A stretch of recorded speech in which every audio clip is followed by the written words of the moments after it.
Welcome along everyone here to round 14 of the VD Racing League, and we are really coming to a close of the championship very, very soon. I'm joined in the comms box with Nedzo and also YB. Nedzo, how are you feeling today? I am feeling extremely well. We're going to a circuit that we haven't been to in VDRL before, and it's going to be an interesting new adventure. It's a venue we've seen before. We've gone to Austria many times, but to have all the drivers being forced to drive in reverse, I mean, there's only one gear, so maybe you can't find many advantages. We'll just have to see. YB, you're on the pit lane today. Strategies are going to be important, aren't they? Yeah, like with the normal Austria, we could see maybe the exact same tyre will play a key role in this race as well. Well, hopefully, and we'll see plenty of action. So, this is the important part from our last round. We had a great last round in Abu Dhabi, and Boaty did take that win as well with Kevin Van Dijk second, which increased his lead in the championship. But is it enough to win here today to become a 7-time champion in the VD Racing League, which I think is a record as well? So let's see if he can do that. 27 points is Tiaz Cosman behind his teammates. So all Kevin Van Dijk has to do is win this race, or at least stay in the top 3, and Tiaz Cosman out, or either retiring or P10 and lower, from what I've understood. So that is what we need to keep an eye on today. And so, is it possible for Kevin Van Dijk? Mathematically, it's possible, but to have Tiaz finish lower than 10th, he'd need to have some sort of colossal incident, and I don't think he's going to have that. So, again, I think that he can just consolidate, because as long as he consolidates and he finishes ahead of him, he's fine. Or one position behind him even, he's fine. Exactly. I mean, that'll be the interesting part. I mean, last round he did finish P7, but still, obviously, not 10th or lower. So, yeah, obviously, he's just got to retire. That's the only way he can possibly go. Right, qualifying is underway now, and let's see what these drivers can do. Will Kevin Van Dijk be the first driver out on track? He will. He will keep up that streak for 14 times this season, I believe. He's done that in a row. And he will lead us out, and so does his teammate. His teammate's coming out as well, Tiaz Cosman. Who will put in the best lap? And we'll go for your predictions there, Ned. So what do you think it's going to be for qualifying? Well, it's a brand new circuit, so I think the drivers who are usually at the top will stay at the top. Unless there's anyone who's done any specific practice, I think it's going to be your usual guys, your Kevins, Tiaz, Toros, Boaty. If it's any other than those guys, I'll be surprised. It definitely will. I mean, what about your predictions as well for a reverse track and these drivers, which we haven't done at all? I mean, who do you think is going to come out on top? I agree with Ned. So we could have the usual 3, but I think for pole, I think it could be. I think I'm going to go with Kevin, but I'm going to go with a board and say that maybe Remus might get up there as well. Well, Remus, we know, has had some very, very good performances, and we talked about him quite a lot, actually, over this past season. Full of surprises as well. So hopefully he can do a lot of things. This is very weird, watching drivers go the wrong way around Austria. This is just not expected whatsoever. But now on board with Kevin Van Dijk. He is going to be the starting driver to start a lap, here on the Austria reverse. And we'll let Nedzo take this one away. To turn 10 and now into turn 9. Jochen Rindt and Niki Lauda done backwards. It's a very difficult corner section to get right, and now you come into a curve. It's not luckily not a curved braking zone, but this part is definitely a fast little right-hander. You want to make sure you use all of the track limits on exit. Nicely done there. You want to avoid that inside curve on the second right-hander, but keep it on the exit. This is a very difficult braking zone coming up. It reminds me of the second to last corner at Sepang, where you're constantly waiting to hit an apex that you can't really see and you don't really know where to get the line, but he's done that nicely. Now coming up is a hard stop and an awkward stop. You have to really rotate the car, and on the exit it's very tight. If we're going to see any overtakes there in the race, they're going to cause contact because of just how tight and awkward that corner is. Nicely done, squeezing the line down towards the final corner, or the first corner.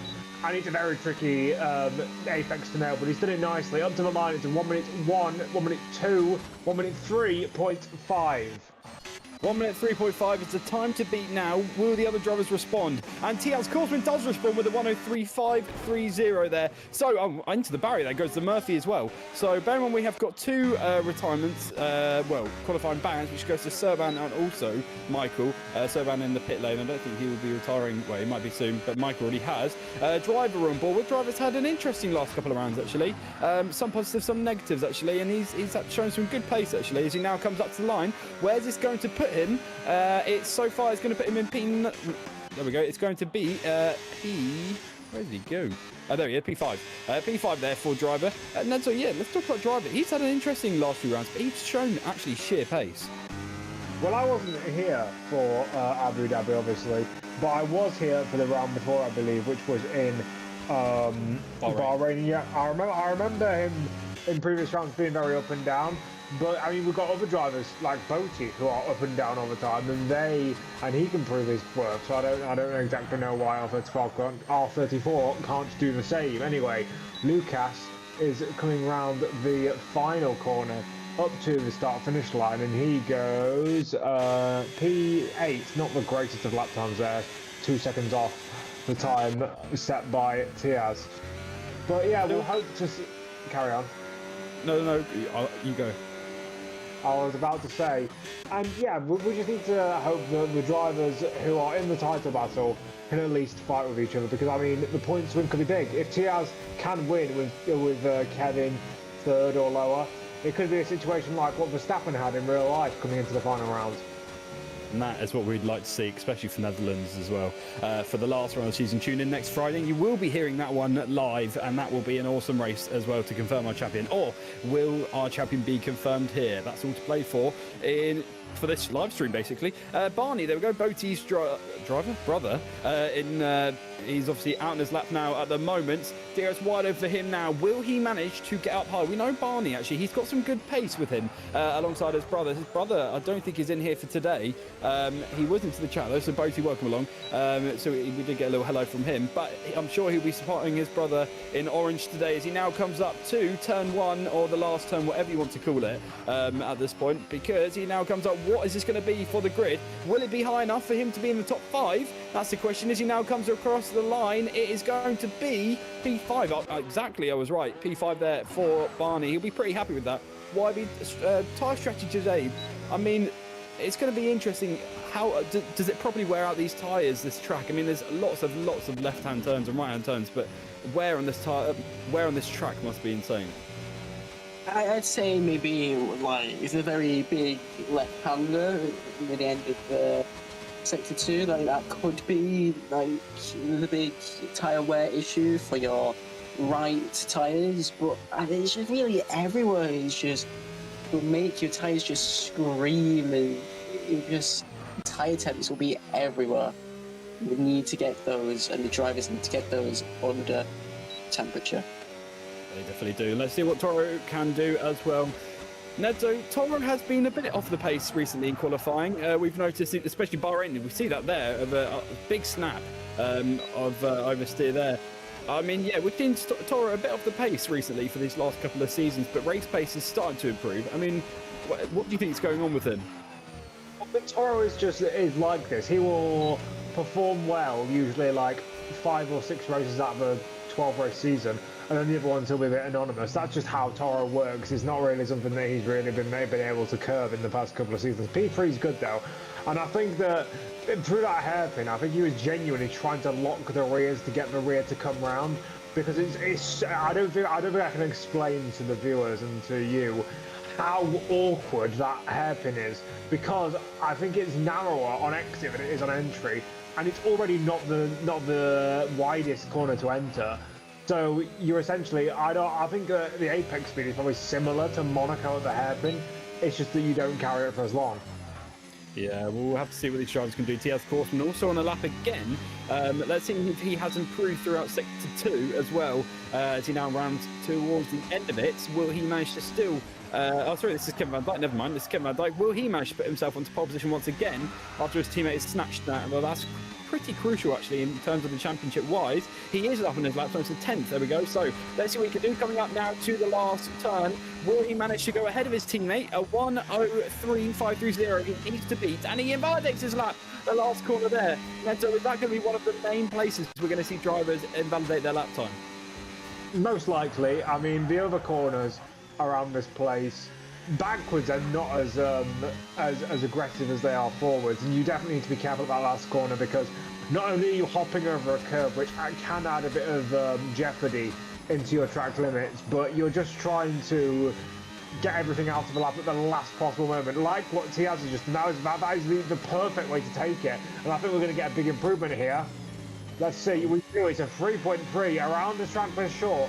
2/10 is like a decade. Then that is perfect there for Tiaz Kaufman. It is looking strong for him this weekend. Hopefully there's no errors. What I must say is that those clouds are pretty dark in the distance, YB. I'm sure you're looking in there from the pit lane. Can we expect to see some rain?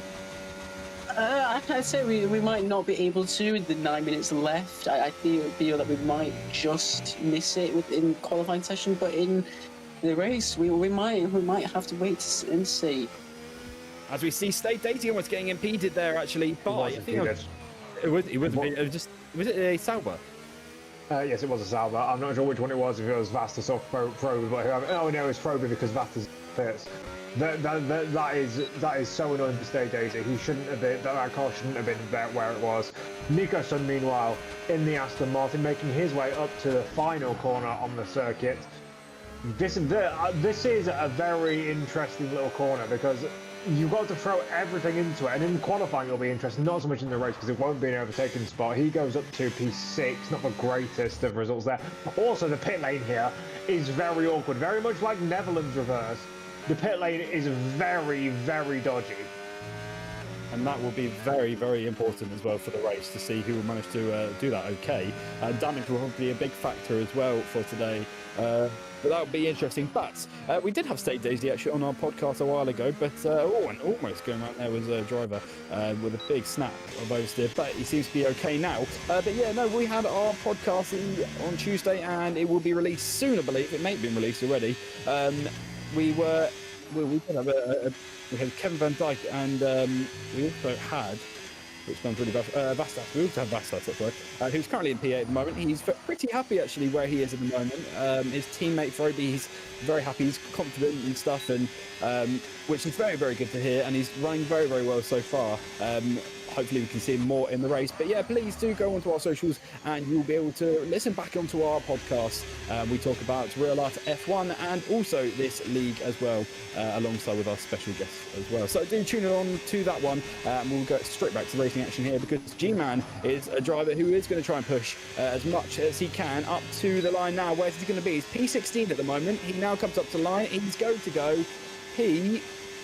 So, bit of improvement, but probably, I'm sure, room to improve, especially. Let me mention about Nico-san. He did get his podium, first podium of the season in Abu Dhabi last week, and it was a hell of a race from him. And as we couldn't believe, we thought he was going to win the race.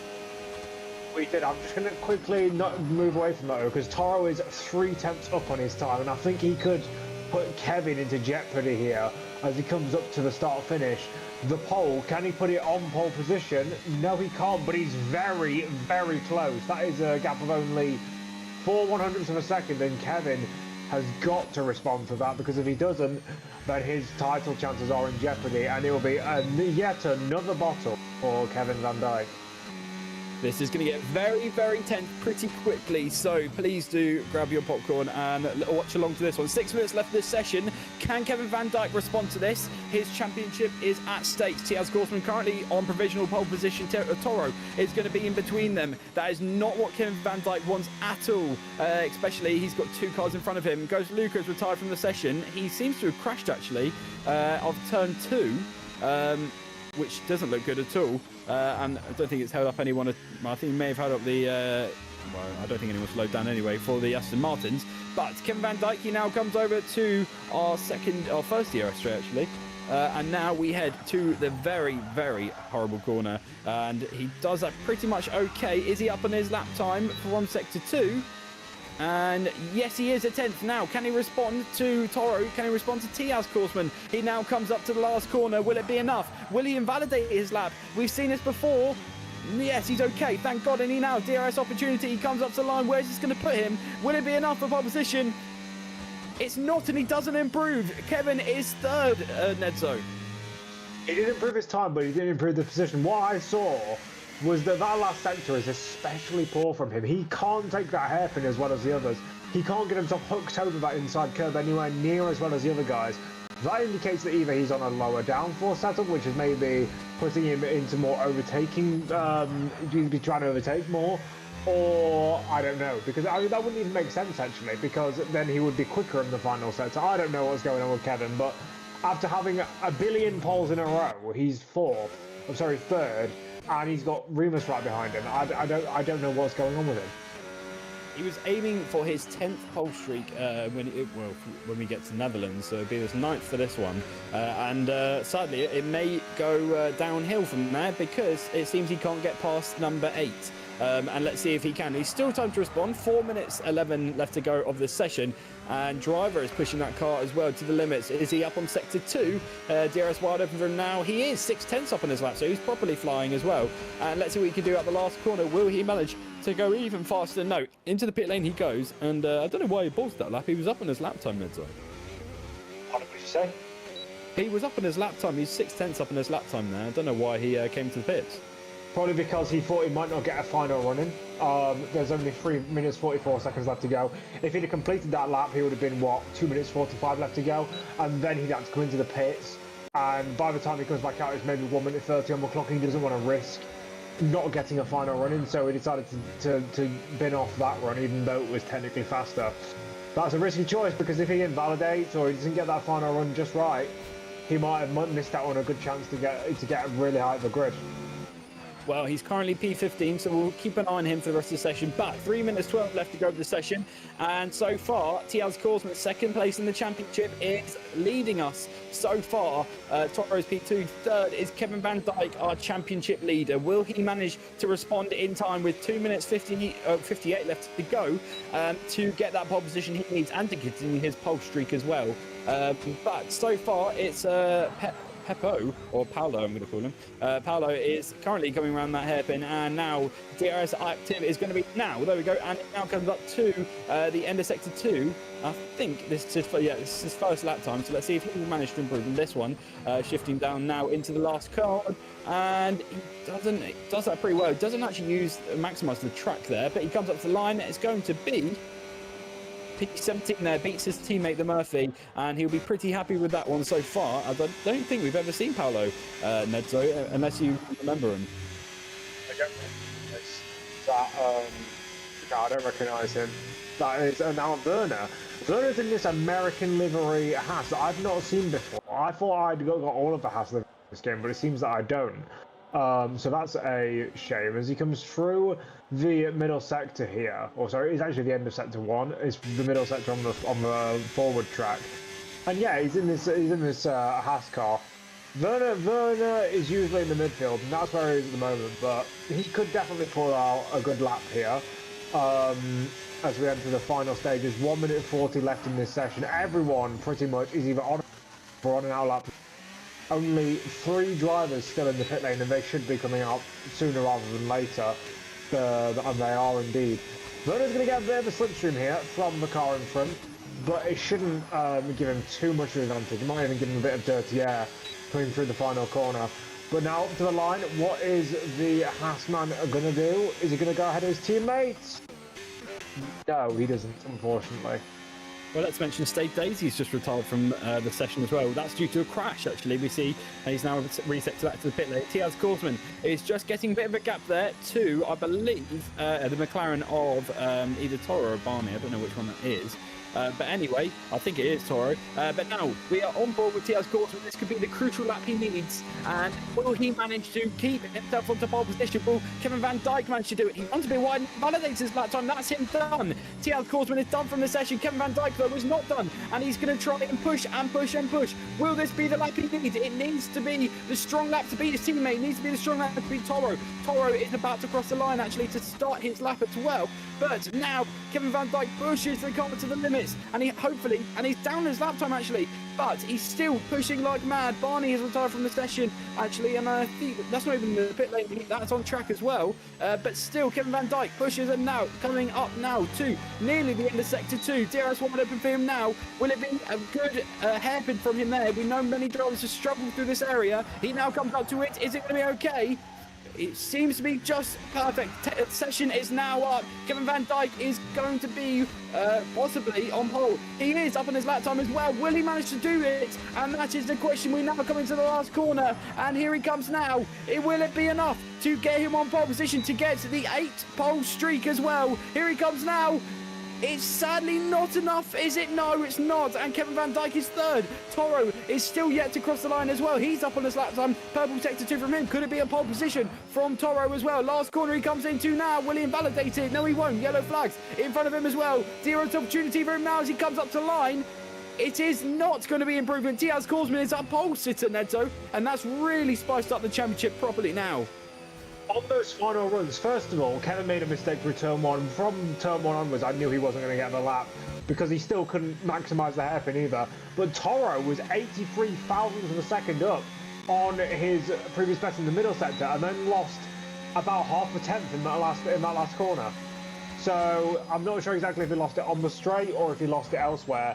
But that was a very lucky pole position from Tiaz because both of the drivers behind him either failed to execute or for some reason just didn't get the time. So Tiaz is going to be blessed for this pole position because I'm not sure how exactly easy it is going to be to overtake.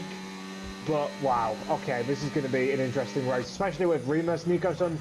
They are quite far behind in terms of time, but not in terms of positions. And they could easily, if there's an early incident, they could easily capitalise. So don't go anywhere. Definitely don't go anywhere because it's about to get very, very interesting very, very quickly as well. Right, Tia's Coursman is our pole sitter here in Austria for the reverse race, and it is going to be very spicy this race if Tia's Coursman will manage to bring himself up to win this race and help himself in the championship with Kevin Van Dijk at stake as well.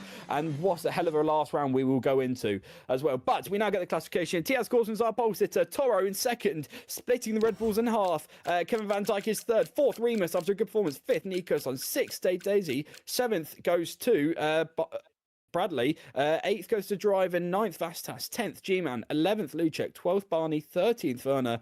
14th, Lucas. 15th, Ghost Luca. 16th, Vroby. 17th, Murphy. 18th, Paolo. 19th, Serban. 20th, Michael. Obviously, Serban and Michael had qualifying bans, so let's see what they can do from the back. But, Neto, this is going to be a hell of a last round. Well, not last round. Round, great one. Yeah, hopefully so. Even with a bit of potential wet weather or also playing, but it's Austria. You don't usually see wet weather around here. No, it's not weather. Yeah, there we go. And the dries, well, it will be dry. Right, so YB, it's down to you. Strategy-wise, we are possibly looking for a two-stopper, and what will we expect the drivers to start on? It would be probably a mixture of mediums or hards, because I think people would be too daring to go on softs, because I think, I wouldn't say it's idiotic, but I say it's unwise from the drivers if they do go on softs. Right, well, the countdown is already on for the start of the race, and what a race this is going to be. Tiaz Coursman is on pole position. Let's see what he can do.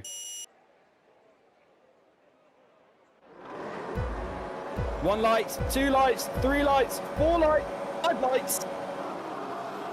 And it's like that. It's going to be go here. Tiaz Coursman tries to set off, but Toro already for the inside line. Will Kevin Van Dijk, he's gone up as well ahead of Toro. And now around the outside, but it's going to be a Kristen. And both cars make contact as well. And Tiaz Coursman and Nicholson are making extreme contact. But Kevin Van Dijk into the lead of the race. Already on turn 2. And it's going to be very interesting. And Tiaz Coursman will respond to this. Will any of the drivers have damage from that either? I don't think they do. But that was a very interesting start. Toro dropping down to 4th position. And Nico's back up into the top 3. We've seen him this before, and we've seen that obviously from Abu Dhabi. But Kevin Van Dijk is under a lot of pressure now. Diaz Korsman has got a snap of oversteer there, and he's actually just affected him because Kevin Van Dijk has started to pull away. But Nedzo, what on earth has happened out of turn 1? That looked like desync. That looked like when a driver doesn't see another driver on his screen. That was like, I think Jarno Opner and Zappatinit had a moment like that a couple of years ago in Montreal. But yeah, I don't know what. I'm not exactly sure how that happened, and I think that there should be some sort of ruling on that, because I don't think that, unless it looks different on Kevin or Tiaz's screens, that's not a fair overtake in my opinion. I think that there should be some sort of penalty dished out, and I know it's not particularly fair on Tiaz, but sorry, not particularly fair on Kevin, but it's also not particularly fair on Tiaz either, because in my opinion he's lost that position due to no fault of his own. Well, Kevin Van Dijk still leading us now, and let's see what he can do. Diaz Korsman will try and put as much pressure as he can. He was quickest in qualifying. Will he manage to keep close to Kevin Van Dijk? And here comes the rest. Obviously, it's available now for these drivers. And will Diaz Korsman make the move? I can't imagine he'll be doing it actually, Neto, into that hairpin and actually wait until just before the last corner. Yeah, but then again, that last corner is not an ideal overtaking spot. This is why track position is so key, and why he'll feel so aggrieved by that awkward whatever it was at the first corner. This is why he'll feel so bad, because the track position is so crucial. As you said, the hairpin is a nightmare for overtaking, and this corner in front exactly isn't much better. So I suppose you could get a move done into turn 1, not this turn 1, the next turn 1. But again, there's no overtaking spots really on this circuit. They're just all a bit shit. Well, that's why it's going to be interesting. Toro is the quickest driver on track at the moment, 1 minute 6.94 from him at the moment, so let's see what he can do. Now, Tiaz Korsman is still trying to set off to Kevin Van Dijk. Will it be enough for him to overtake? He had got closer actually in the DRS, but yet, as Neto was saying, we were not going to expect to see that move into the last turn, just because it's a crazy place to overtake. And Kevin Van Dijk is pretty happy so far, but will that move at the beginning be investigated by the stewards for being allowed? But there we go, Toro is into the barrier, and he's now allowing Remus to have an opportunity to come up to him, and that was pretty bad from Torres. Toro got damage actually, because it seemed he completely ran wide, even though he was probably turning in. He was understeer a bit. But now we'll keep an eye on Diaz Korsman as he looks to go for a lunge into the hairpin. No, and he's just going to really try and scare his teammate as much as he can. DRS opportunity comes to him again, and will he manage to do it? Yellow flag further back. That was for one of the Williams, but he's all good now. And so far, it looking like that Serban and Froby have had a bit of an issue, because they have, or maybe they had to go into pit lane because they have a big gap between them and the Murphy. Yeah, probably crashing to turn on the first lap. But Toro is still trying to set it after Nikos on actually. Nikos on with a hell of a start. He's loving this. And then, so we always say about Nikos, he will just wait until that move, until the move is available, and then he will snatch it, and he will probably defend that position as well. Yes, I would also just like to point out though that Toro is on the hard tyres, and I believe that everyone in front of him is on the mediums. So he's going to have a bit more tyre life in this early part of the race, and a bit less tyre performance, more importantly. So he's the highest runner on the hards. And you said that Lively said that no one was going to risk the softs. Bradley Bellamy's tried it. There we go. There's Nicholson and Toro fighting. Toro, I don't know why he's gone for that move now, because now Nicholson's out of the DRS. There's a move for the lead. Oh, this is going to get very feisty and very close. Toro's put Nicholson out of the DRS of the car in front. It will make the overtake easier for him, but it will also potentially put him out of DRS as one of the Williams has spun again and hasn't got back going, or has now got back going. But yeah, this is going to get a very feisty race. Tiaz wants that move because he knows how important that position is. Toro is now clear of Nicholson, but he's out of the DRS range. So unless he has a battery to deploy, he's going to be struggling to get back into that DRS range, because that's such a big gap. 4 tenths is so much.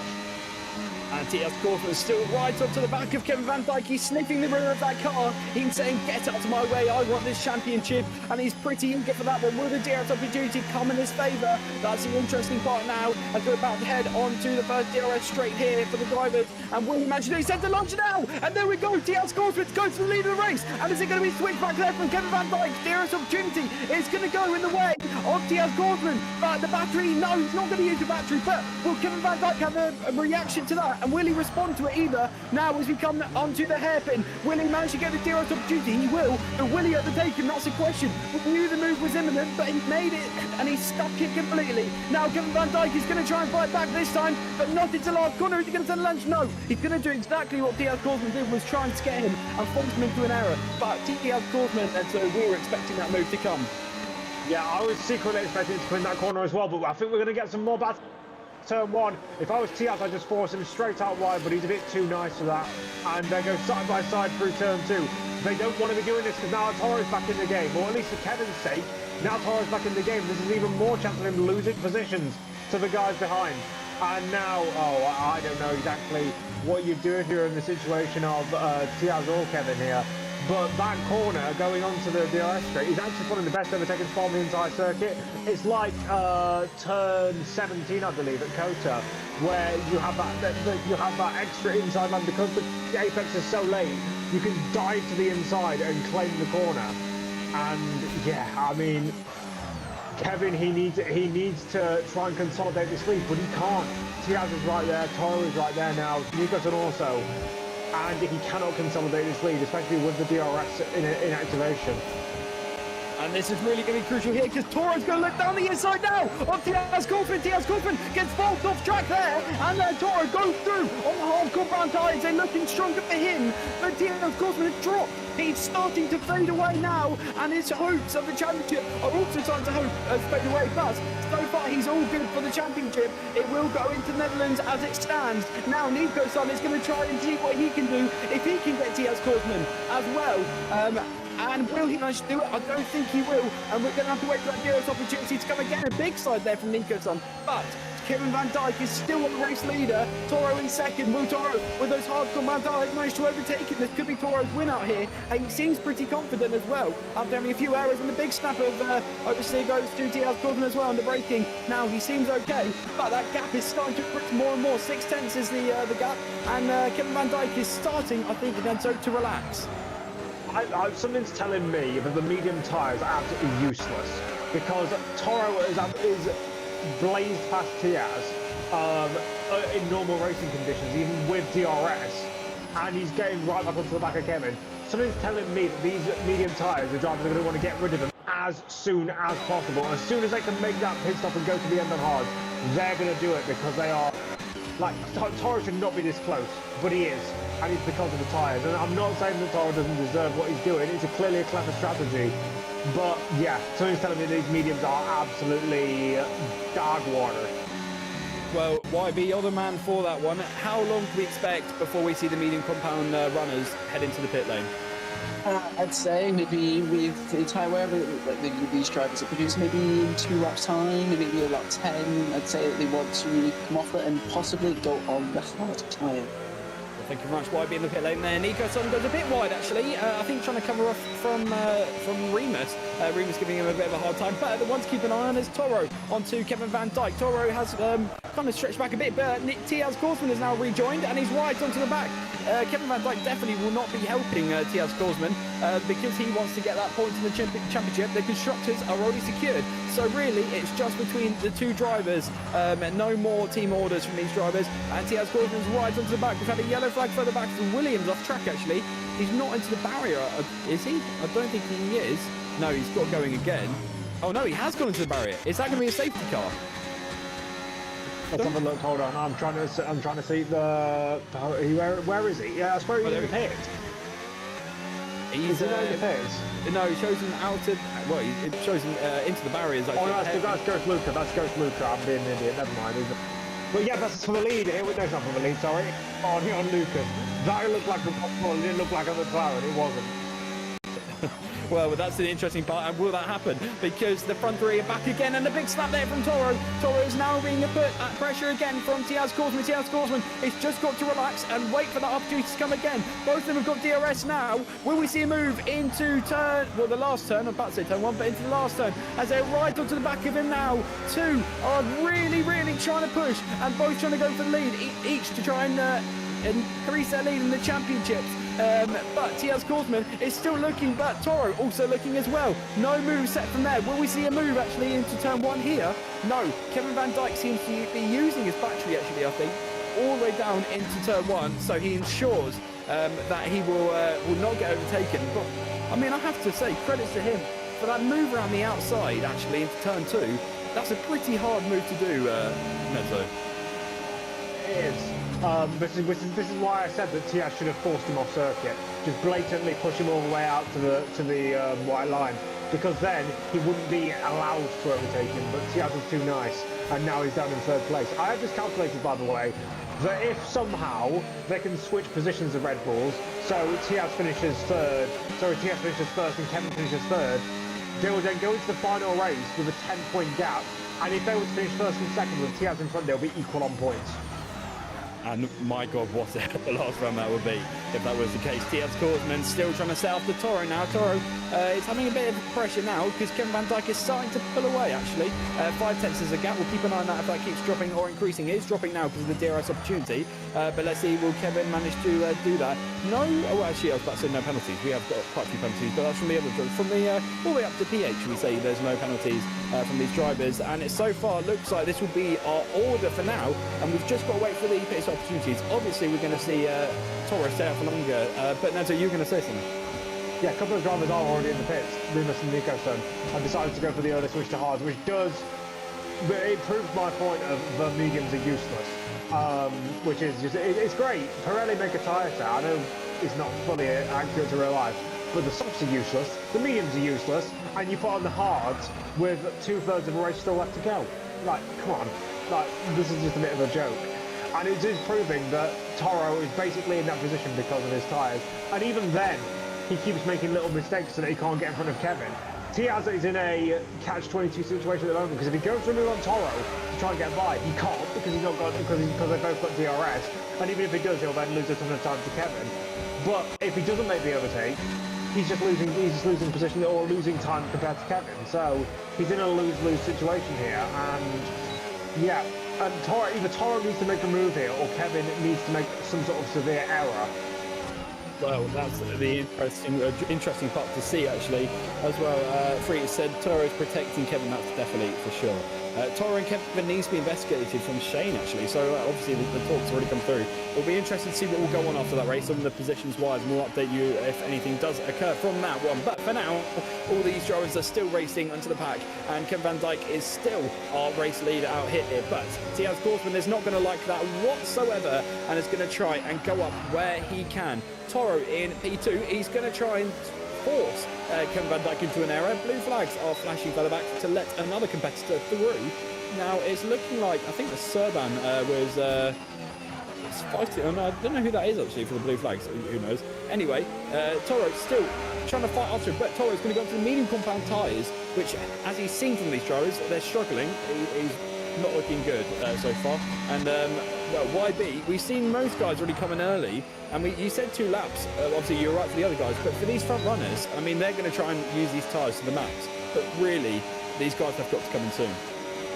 Yeah, I think they'll be coming in soon, but I think possibly they could be trying to extend this stint as much as possible so that they can extend and go on the hard tyres. But it still is much of an ask to try and go towards the end on these hard tyres. Well, let's see what he can do as well. Toro still trying to catch up to Kevin Van Dijk. And really, Nezo, can we see Toro getting that move done? He's making too many mistakes coming out of the corners, which is where you need to be quick to be able to make the pass. What I think they're doing is, I think the guys like Bradley Bellamy, for example, I think they are going for potentially a 2-stop. I don't know why they do it, but they might be trying to go for a 2-stop. That might be why these guys at the front are resisting the stop.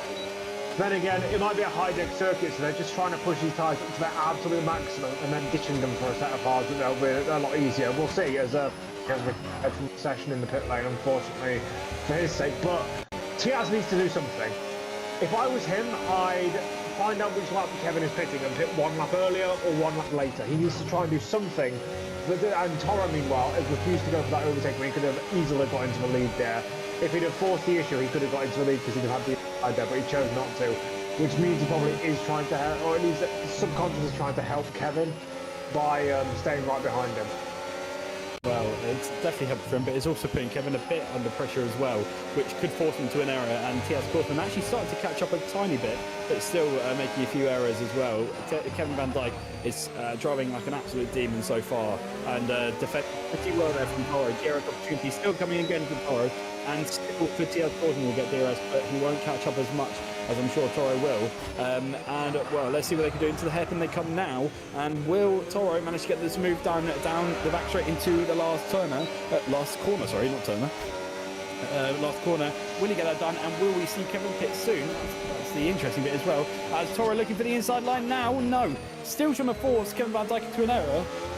But no, the move is not completed from him, and Toro still yet to have DRS once again. Will he send it? Actually, now to turn one, he's getting closer and closer and closer. But will it be enough? No, he won't. And he's just going to stay behind it. It will probably stay like that for the rest of the race until the pit stop comes in. Really, stay day P4. What happened to Nikolson? Nikolson's pitted. That's why. And he's taking the early gamble as well.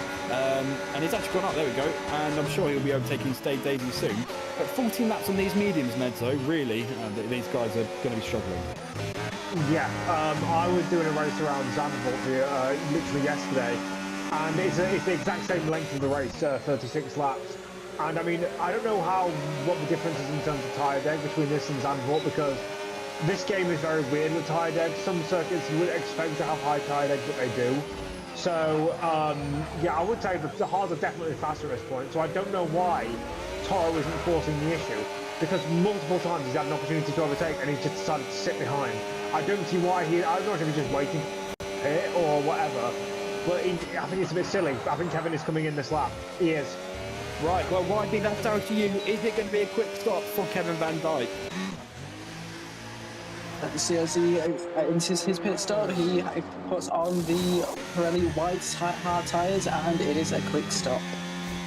Well, that's all he needs, and we'll keep Korsman response to this one, and he really has to have a strong in lap actually, and so is Kevin Van Dijk will have a strong out lap. He's come out P7 there, so will he manage to increase his way up, and will he get held up by traffic? That's the one thing he doesn't want. I'm sure Tia doesn't want that either. Shane said, does Toro know he has has allowed to use more than 50, well, maybe he doesn't want to use the DRS and he's trying to save it again, maybe for this lap actually, to see if we can get proper well, try and build a gap at least. TS Cortman though, let's keep an eye on him. Will he go to the pit lane actually? No, so I'm sure he will. Sorry, I interrupted you there.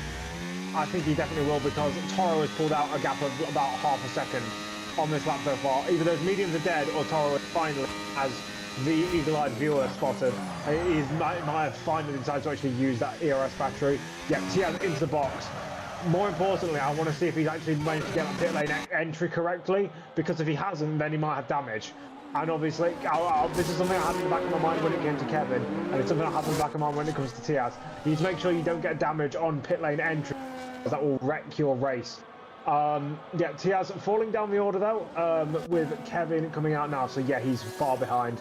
I think that later pit stop wasn't as beneficial as it could have been. The only thing he'll have now is one lap pressure hard, but I don't think he has like 2 points. He has 3 seconds to Kevin because of that 1 lap later stop. That is a lot. That is a lot, and let's see what he can do. Why I think Toro 16 lap old hard tyres, we can definitely expect to see him coming through, even though the mediums have just run out. Obviously he's gained 0.5 a second, but I'm sure in a minute they will be absolutely wanting to kill themselves. When can we expect to see Toro coming in? I'd say maybe how he was stuck behind Kevin for most of the lap. I think that possibly his tyres might not be as fully dead as the Red Bulls, but I still think that we could see him around about lap 21, lap 22 to see him pit. Well, let's see what he can do now. Kevin Van Dijk is ahead of his teammate. It's 3.6 seconds, and that is what Kevin wants to hear, especially. All he needs to do really is aim to get ahead of his teammate, and he will be set for his championship hopes into the last one or two. As it stands, we will be going into Netherlands, both fighting for the championship, and that'll be very interesting. So tune in next Friday, 100%. Unless we see a big mistake from Tiaz Korsman, which can cost him the championship as well. Even if he retires, I'm sure it still goes to Netherlands if Kevin Van Dijk stays in P5 and Tiaz retires. I'm sure it still goes to Netherlands, isn't it? Yeah, but he's not going to finish P5, so we don't need to worry about that calamity. I was initially wondering if Tiaz had damage because he was losing time to Kevin, but now he's gaining it back. So I don't know if it's just being some accordion effect, but also something to bear in mind is that Kevin is going to get DRS for Bradley Bellamy he's going to have it very, very soon. So Tiaz will lose some time due to that, but then again he might gain some back because Bradley is not a faster driver than Kevin, so he might hold him off. He's really not. Well, let's see what we can do. Bradley is going to try and see if he can manage to hold up Kevin Van Dijk, but knowing Kevin's pace, he will not like that. No, some of the drivers will know that Kevin and Tiaz are both at it as well, so we'll just have to see if we'll manage to let him by, or at least put up a fight. We don't know. We'll have to see because he's right from the back now, 0.4 of the gap now, and we'll see him possibly doing it down the DRS straight, unless he's held up even more. Actually, the gap's still quite big, and the Alpine is still, 12 lap old hards compared to 3 lap old hards. That's the question. As we now come into the DRS straight, yellow flag further back. That. I don't know who that was actually, and now the move gets done there, and Kevin Van Dijk gets ahead of Bradley there. Actually the gap here has gone down. 2 tenths of gap has gone down actually. I don't know if that's him being held up because it didn't really look like it. Yeah, he was. Yeah. Dirty, yeah. So there we go, and I'm sure Gosman will get mixed up in that as well. What's that, sorry? Toro is in the box. There we go. YB, is it a quick stop from Toro? Yeah, it is a quick stop, and he has gone on the medium tyre. We've had a spin from a Ferrari as well. Michael in the hairpin there. He seems to be getting going now, so he's okay. Onto the medium compound tyre, Toro comes. Nedzo, can we expect to see a masterclass from Toro on these tyres? No, why is he come in with? He's gonna have to put 17 laps on those tyres. Did you see what happened to Tiaz when he was on a lap older? He lost 3 seconds in 1 lap because of his old tyres, and he's going a lap longer than that. Is he mental? Unless he's some sort of tyre saving god, or he's burnt out his hard tyres purposely. I don't see why he's done that. That's just an idiotic move. Remus to the inside of Nico-san. But yeah, I don't know what he's trying to do with that, because there's no benefit to it. You're doing the same amount of time on the hard as the medium. It's so silly, in my opinion. Meanwhile, Kevin is going to get held up by this pseudo battle for the lead. In fact, it's battle for position, but not the battle for net position. As Remus is getting pushed right to the inside of. You're not scaring me, Nico-san. Pushes him right to the outside. This is what Tiaz should have done to Kevin, but he didn't because for whatever reason he decided not to. And now they're battling side by side. Murphy has retired at turn 1. Then some issues with that, but now they are fighting very hard there, Nico-san and Remus. And this will be music to Tiaz's ears because now Kevin's going to get stuck behind the both of them. And because the guy in second has DRS, it won't be as easy to pass unless he decides to send a ludicrous move, which he hasn't done, which again, more music to Tiaz's ears. This will be definitely in his favour now. He has got the DRS opportunity, but so is Remus. And Nico's definitely holding him up now as they now come to the hairpin. Still yet to make a move as Remus. And Tiaz Korsman is 1.7 from Bradley there. And Bradley is at least a second off from there. So, 2.7 I want to say maybe somewhere around that area is how far. Tiaz Korsman is back now. Kevin Van Dijk still putting pressure on Remus. Remus still eager to get past Nico's on as well. And they always make contact as well. But Kevin Van Dijk has got the DRS opportunity. He was not. He's not. He's going to outfight him for a walk. And is he going to try and switch ahead? No. He does get that move done on Remus. Remus he's coming inside line, almost letting go. Even though he can get a better exit. And now Nico's under pressure, and Kevin Van Dijk is also going to try and set off Nico. We know he's properly good at defending. We know it's not going to be finishing position. He's got to hit soon. As I believe he started on the hard qualified tyres. I know he didn't. He must be fresh tyres. Kevin got hit by. Someone could say Kevin got hit by Remus. Kevin got hit by Remus going into the forwards turn 6. I'm not sure what it is on the backwards track. But again, more music to the ears of Tiaz, because now Tiaz is in the same DRS strain as Kevin. This battle for the lead is back on. At least if Tiaz can get by these slower cars, because Kevin can't. Kevin can't get past the slower cars. He's making so many mistakes while he's trying to do so. It's not working for him. But now Nicholson is defending the inside. He's made his one defensive move. He cannot make another. And he's doing so fairly, and he's doing so legitimately. He's going to tuck into that corner, going in. There's contact between Tiaz and Bradley. Not sure why Bradley's fighting that position. He's on stupid old hard tyres. And yeah, that was always going to happen if he got two guys. Yeah, Nicholson's fighting Kevin for the lead. Go for it, Will. No, he gave up there, sadly, and Nicholson is just going to back up for this one, and Tiaz Corbin comes through as well. Remus is now going to try, it's going to split both the Red Bulls back once again, and will Remus let him go? Will Remus come to the pit lane also? Will that be the interesting part? Kevin Van Dijk, well, does Tiaz Corbin have damage from his incident from Bradley, actually, and that's the interesting bit. I don't think he does. He does. It's a front right end plate is missing now, and that is still damage, and well, it's going to go music to his ears is Kevin Van Dijk, because he knows his teammate's got slight damage, but so that's not going to impact it too much. Yeah, Kevin also, the reason why Nicholson fell back, I think, is because he had contact with Kevin, so there'd have to be an investigation in that as well. But yeah, Bradley Bellamy has ruined this race for Tiaz, sorry. Like, I understand if you're a driver who's fighting on equal terms with another driver, but when you're on completely different strategies and the guy goes to the inside line, unfortunately, as much as he might have been a bit aggressive, you have to get the corner. And Nicholson's into the box, he probably has damage from the incident with Kevin.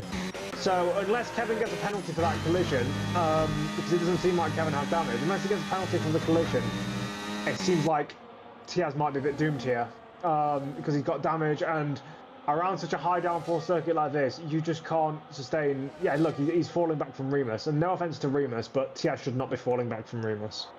Well, we're going to keep an eye. We've obviously got two under investigation. The start procedure, obviously, well, not start procedure, the turn one incident involving Kevin Van Dijk and Tiaz Korsman, and then obviously this recent accident with obviously Tiaz Korsman. And well, no, there's three incident warnings actually from Kevin Van Dijk with Nicholson, and then Tiaz Korsman and also Bradley, all under investigation. We'll see what will happen after the race with those guys. The penalties will be sent out from that. But so far, it is in the way of Kevin Van Dijk. Nicholson, who's just gone on the pit lane, is onto the back of Vassas and gets that move done swimmingly now, and he moves up another position. Vassas is not going to try and fight this one as well. He seems pretty happy where he is at the moment. His teammate is currently last, sadly, in P16. We've had 4 retirements so far this race. Tiaz Korsman is 3.7 from Kevin Van Dijk, and that is probably from the damage. We can expect that to go up even more. But YB, for the pit stop from Nicholson was a whole new front wing change. I don't think it was, but to be fair, he was on a bit of old tyres, but I don't think it was for a new front wing. Well, let's keep an eye on that one if it doesn't sustain any more damage. But the person who has rejoined the fight is Toro. Now, Toro onto the back of Tiaz Korsman. Tiaz Korsman's got slight damage, remember, on his front right end plate. Will he manage to keep ahead of Tiaz Korsman? And look at that. Tiaz Korsman already going for the defensive line, but practically looks like he's pulling over and goes, yeah, you go through, Toro, and go and catch my teammate and see if you can try and hold him up. That's a question. But Neto, Tiaz Korsman, I guess it was just, I know I'm not making that move. Well, I'm not fighting that one and let you go through. Oh, he was very much slower than Toro, so he's going to hope that Toro can pull him along with DRS to Kevin. It's a very, very vain strategy. I don't think it's going to work because, like, Tiaz, he's 6 tenths behind at the end of the straight, or 5 tenths behind. I guarantee he'll be more than by the time they get to the next DRS straight, and therefore, like, look, he's already 7 tenths down. He simply hasn't got the grip to keep up. And he's trying to use ERS to stem the flow. It's not going to be enough, in my opinion. So unless he can sustain this battery usage, which he can't, he's already out of that 1 second window. That magical 1 second window, he's already lost it. So he tried in vain to try a clever strategy to get Toro to pull him along, but it's not going to work, unfortunately. And yeah. I mean, it's probably still wise to let Toro through because Toro's tyres are going to go off. But Tiaz's are going to go somewhere. What we need now is a safety car. Realistically, what we need now is a safety car. Tiaz is just completely locked to the brakes. We need a safety car now because then to pit for a new front wing, it will neutralise Kevin's advantage that he potentially shouldn't have had in the first place because of all the incidents he's had. And it would make things a lot fairer. So if one of the guys at the back could just, bid it into a wall, that'd be helpful. well, I'm sure it's been noticed then. This race started with controversy and it's going to end with controversy, and so will the season as well. And so far, as it stands, it will still go to the Netherlands on both of these drivers fighting out for the championship, and who will be taking a really big trophy home with them. Well, TL Korsman still going to try and catch up to Toro, and the gap between Kevin and Toro is 4.1 actually. It's been adjusting all the way through, but roughly seeing around 4.1. We've got, looks like traffic in front of Michael, I think it is. It's either G-Man or Michael. I think it might be Michael. Sorry, G-Man. As the drivers now approach the back, blue flags are still going up for him as well. And obviously there's no point in fighting on because he's ghosted anyway, and he's obviously putting Toro off a bit. But deep goes TL Corbin there. And well, YB, this is not in his favour whatsoever with this front right end plate missing.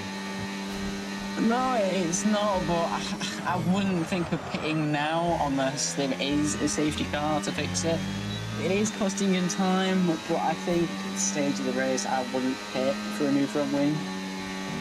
Well, we'll have to see really. If it really gets too much, then we could do a pit stop. But remember, if Kevin wins this race and TL's Cortman finishes 10th and lower, the championship will go to Kevin Van Dijk from this race. So that'll be very interesting to see. Now, Toro is trying to catch up to Kevin Van Dijk. He's not even got him in his sights yet because he has still got 4.2. The gap is now increasing, Kevin.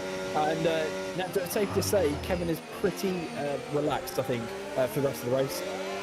Yeah, he's pretty dead on for the win here, unless there's some sort of, as we said, intervention. But yeah, I'm not sure how he's going to feel about this because it is definitely a controversial one with what happened at the start, with what happened with the slower traffic. I think that Bradley Bellamy is definitely going to be put under some scrutiny as well. I mean, Nico's unbattled. And there might have been an investigation because, as I said, Nico's fell back quite considerably when Kevin overtook him. We didn't actually see what happened. But yeah, there's going to be at least some stewarding incidents being dished out, which just means there's going to be even more animosity building up heading into the Netherlands. I don't know why Tiaz hasn't got the mentality of a title battle. He's got the mentality of it's just another race.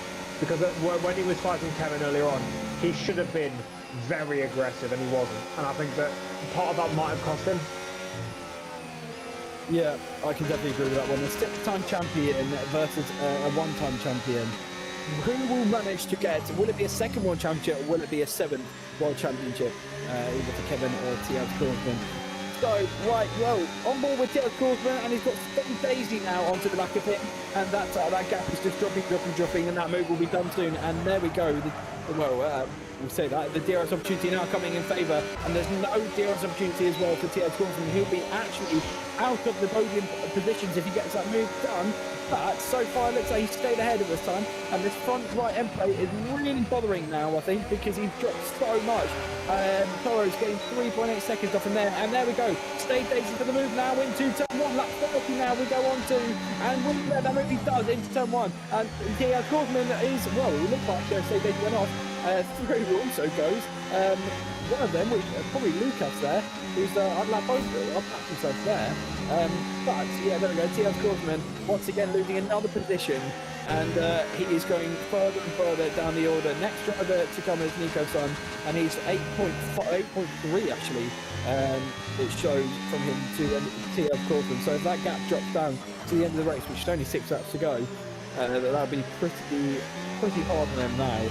As well, but as Nestor was saying, it is going to be very, very, very interesting into the last round, Netherlands, and what the last round we are in for. So do tune along next Friday at 6 o'clock UK time, 7 in Eastern Europe time, especially. But it will be very interesting as it will be the home of, I think it's Kevin Van Dijk. It will be the home of Kevin Van Dijk. So a famous track for him, and it could be a championship win for him as well. But that's all to come for next weekend, and I'm pretty excited for that one. I'm sure Neto is. And YB possibly might be there, or we might have Yoshi as well in the comment pocket as well. But so far, Kevin Van Dijk is still leading us, and whether he will have that penalty, well, Nedzo, will it come, that penalty? Well, by the way, I'd just like to point out, as you've been yapping, Tiaz is pretty much guaranteed to get this third place unless he loses too much time, as if one of the Salvas is off. And I'd also like to correct you. You said it will be 7 Eastern European time. It's not a Central European time. I don't even think there is an Eastern European time zone. I think it's only individual countries, unfortunately. But regardless, yeah. We need an intervention here to be able to get Tiaz back onto level pegging with Kevin, Toro, and Stage Daisy. I mean, I think as long as, again, if he might even lose that 3 seconds to Stage Daisy, but it'll just be so annoying because he lost it due to a back marker essentially screwing it. And at the moment, so he'll be 4th with Kevin first. That'll mean he'll drop at least, I think, about 20-something points. Let me have a look quickly. He'll lose...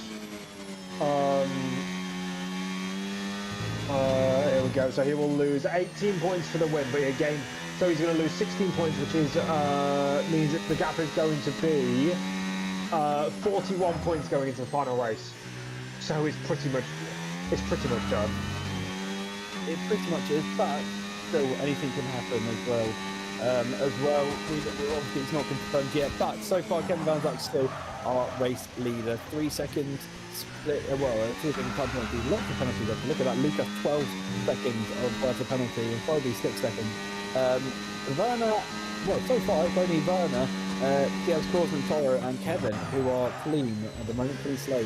And we saw Kevin actually make lots of mistakes into turn 1, last turn I meant, for qualifying, but he seems to be doing okay. I don't know if he's on any warnings at all. He might have done after a few things, but I'm sure he's okay. But these drivers seem pretty safe at the moment. Toro has gained a tiny bit on them. Actually, I think I can't remember what it was before. It's 3.7 now. Do you remember what it was before? No, I don't. But what I will say is I've just done some quick maths. If Kevin just turns up in the final race of the season in Netherlands with these current positions, if Kevin just turns up in the Netherlands, then Tiaz will need to win with either fastest lap or pole position with Kevin last, and that's the only way that he can win this title at the current rate. And that still could happen if a time was to make an appearance, but I don't think, knowing Kevin Van Dyke, I don't think that will happen as well. But it will be pretty interesting whether that will happen or not. But still, Kevin Van Dyke still leads us now, coming on to lap 34 and 36. And he has done pretty well, but he's under investigation for a few incidents that'll be discussed after the race, and that can really spice the that can change up the championship quite a bit as well. Not move him in positions-wise, but they will be pretty close against the Netherlands, so that'll be interesting. G-Man, 3 second time penalties, I believe he is now on for 6 seconds, there we go. Obviously going off track for track limit. Tiaz is getting impeded by another car, going wide as well. Nico's time is 0.9, there we go, that 8 second gap Neto has come down to 0.8 or 0.9 now. So it pretty much seems like Tiaz Korsman is backed off the pace. I think he's just been nerfed. I think the reason why he's so slow is because not only he's damaged, but he's trying to, because when you have damage, the tyre wear is a lot worse. So I think he's trying to conserve the tyres to go to the end, because he's already pushing those right to the limit, and he's just been hit on the back by Nicholson, which is going to help him a ton. But yeah, he's lost another position. Luckily, he should gain that one back on penalties. But yeah, he's pretty much out of his title fight now. Whether the incident with him and Bradley was his fault, we'll have to check after the race. Whether Kevin and his incident with Nicholson was his fault, we'll have to check. But yeah, there's been a lot of there's a lot to digest in this race, and I think that even with post-race penalties, it's pretty much over for Tiaz. Pretty much, certainly, and it's a good season he's had, but he's had his rounds, and I think this round is a round for him to forget and see if he can do anything in Netherlands next weekend. But Kevin Van Dyke is still a man who is at stake, possibly, not in this race, but with the stewards after the race, so considering his incident he's had, and let's see what he can do as well. Now, Toro is 7.3 of him, and it seems like Kevin Van Dyke will manage to bring this car home for the win here for the Austria reverse, and it's going to increase his lead in the championship even more now as we're about to head on to the last lap of this race. Toro has missed down pole position actually to ruin his streak sadly, and he will stay at 8th once again. Can't get past that one, and will now come up to the line. And here we go. Starts the last lap any minute now. I think it is. No, not now.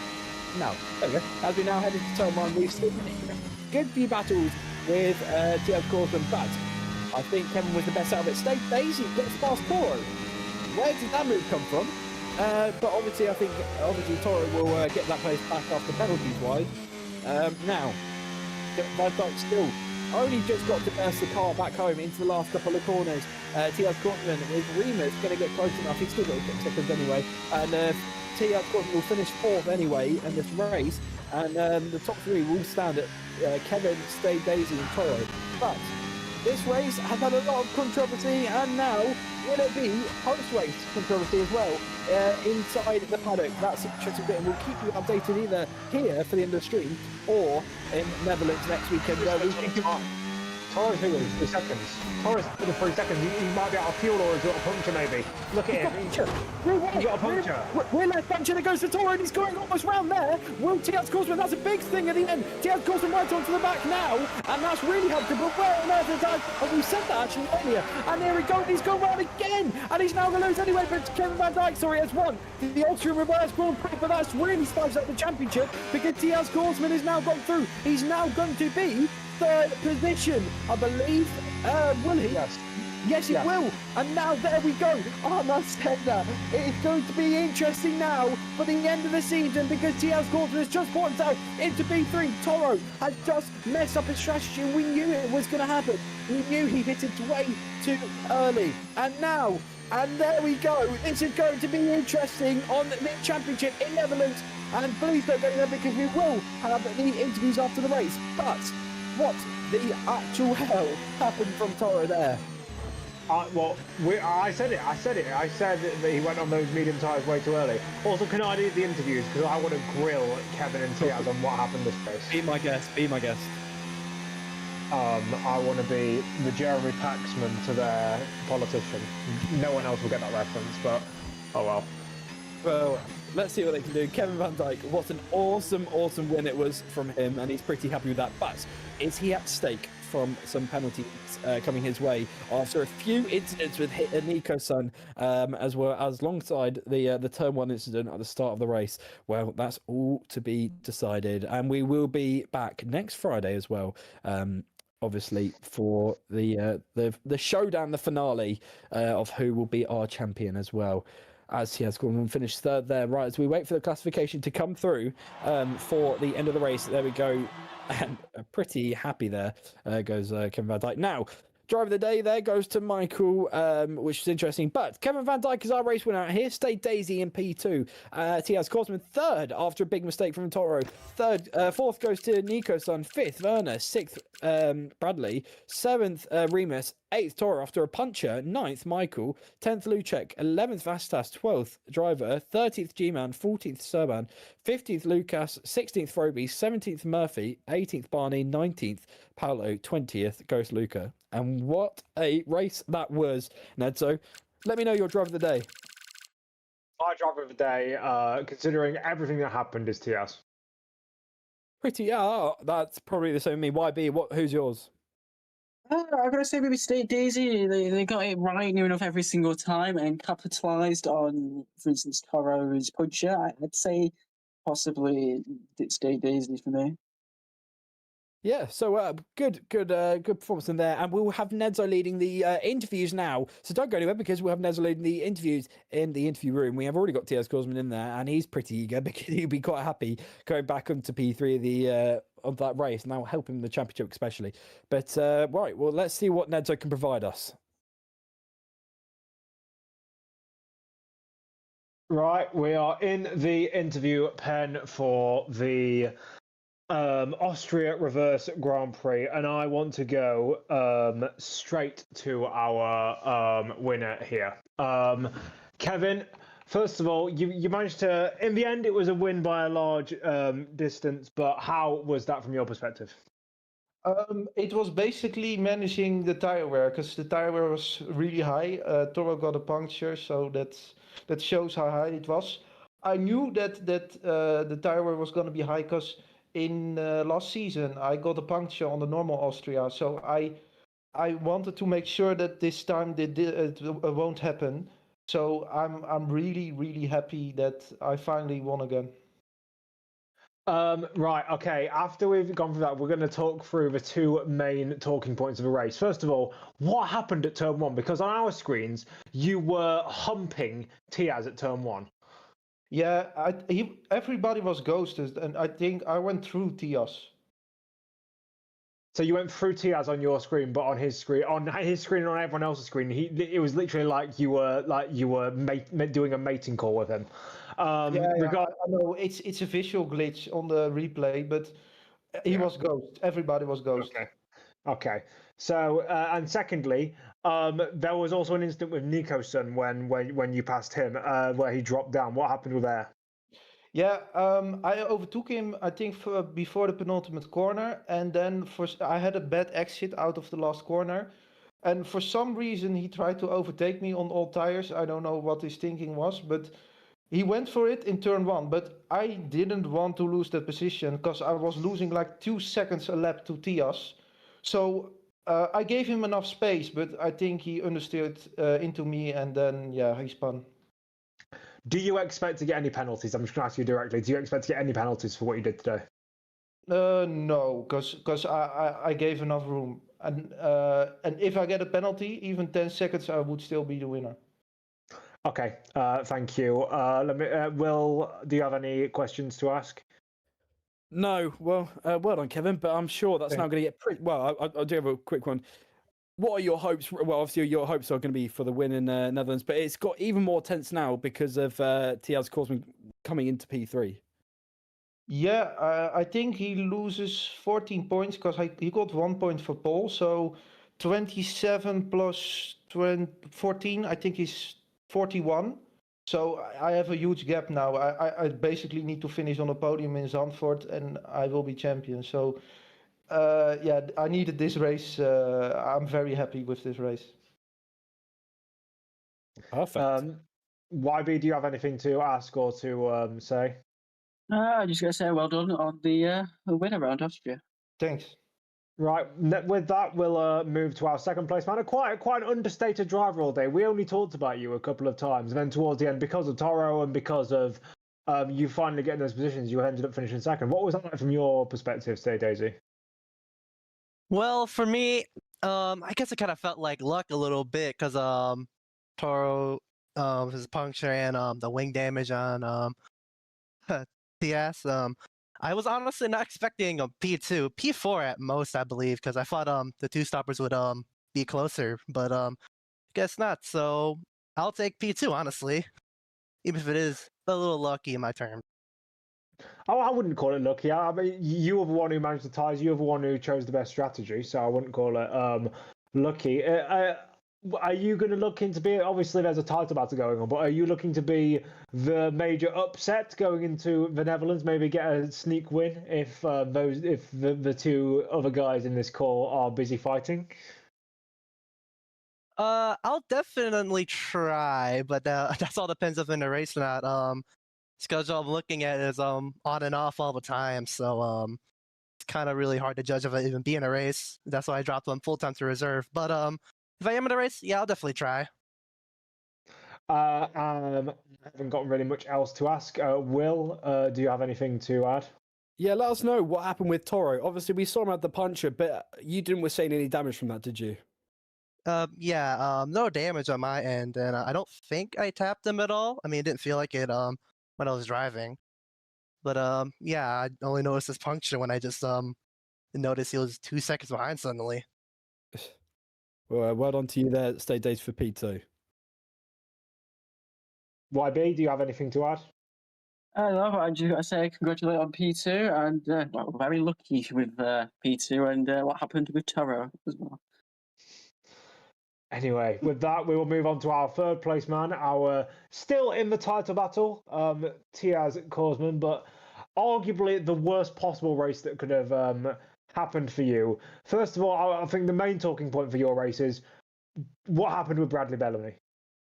Yeah, I mean, I haven't looked at the replay yet, but from my side, I'm like 1 second a lap faster than him, probably more.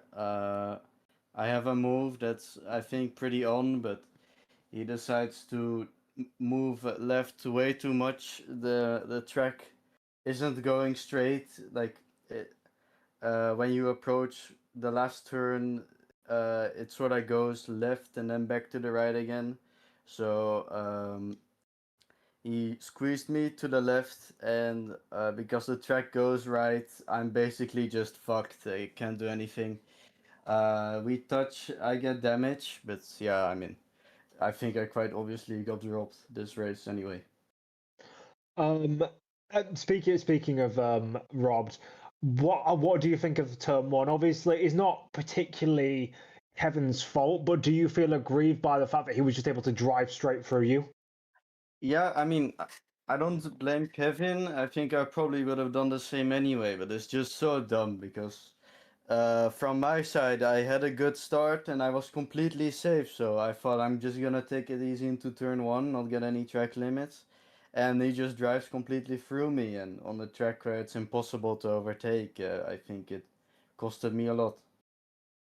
Yeah, we saw that in the coming laps, and obviously towards the end, obviously you had that wing damage, but it seemed to me like your pace was more than wing damage. Were you trying to save tires? Were you trying to make sure that you didn't do a Toro essentially? Yeah, well, because my wing was broken, through the long Gives you more tire corners, wear. it's just.